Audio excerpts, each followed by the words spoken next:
I'm Kristen Maddox. I'm the school counselor at Amherst Middle School.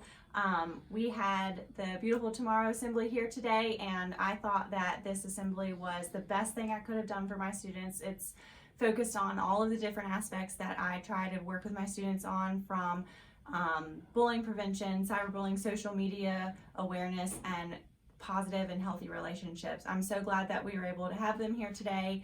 Our students were engaged and excited, and they really enjoyed being in the auditorium with them and engaging with them, and we cannot wait to have them back in the future.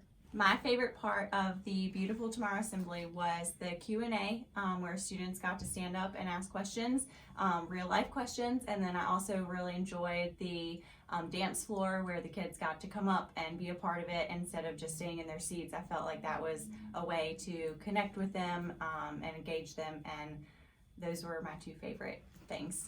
I will have a beautiful tomorrow.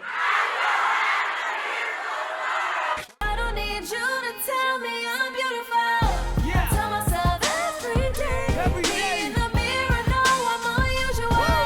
Confetti when we celebrate. Let's celebrate. I know that I'm beautiful. Yeah, be beautiful. Yeah, be I don't need your approval. 'Cause I'm beautiful. Beautiful, beautiful.